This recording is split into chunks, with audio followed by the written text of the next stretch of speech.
Mm.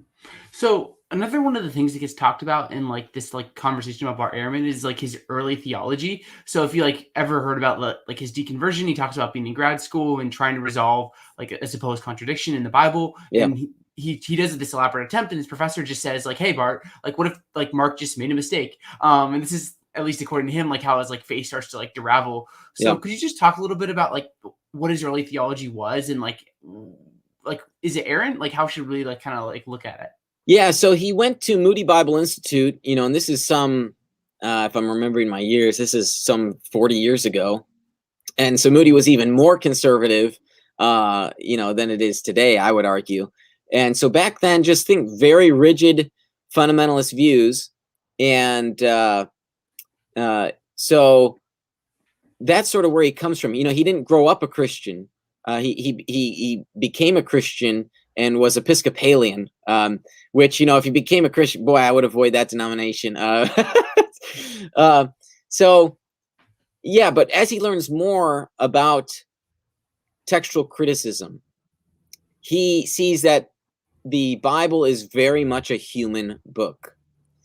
Now, as I stated in my introduction, his views are a collection of philosophy, theology, and textual criticism, right? Sort of these three fields.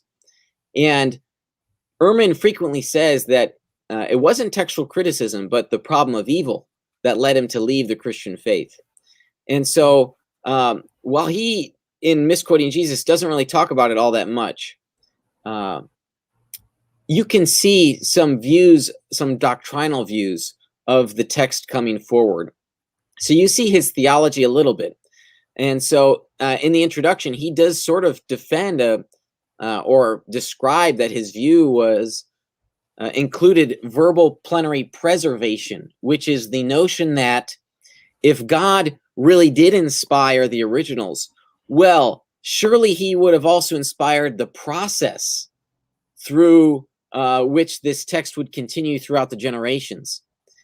Now, Zach, maybe you've taken some theology courses. This view is not a view that evangelicals defend. You see this in, for example, King James only circles and some other smaller Christian sects of society, of Christendom, this sense that God would also preserve the text. So he sort of has this jump, and he doesn't really defend that jump in the introduction of the book.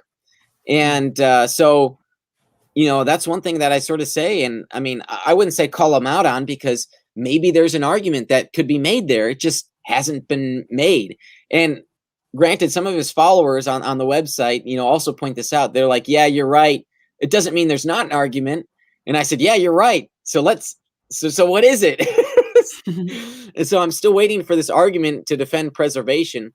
But meanwhile, yeah, inspiration is this, to get to another doctrinal issue, inspiration is a problem for Ehrman. How would that work? And so it is, in some cases, a mystery. We can sort of say, we can argue via negativa. We can sort of say, well, it's not this and it's not that.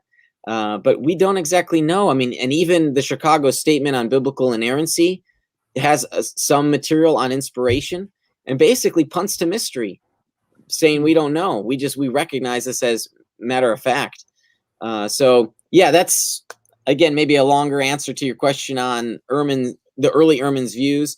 Some of his views, I think, were unwarranted, and I'm curious to know, had he held to what I believe would have been a stronger doctrinal foundation, would he have interpreted what he was learning, not just the knowledge, but perhaps from life experiences pertaining to the problem of evil, that he may have interpreted differently if he had a stronger doctrinal foundation? So it's an interesting social experiment in some close possible world.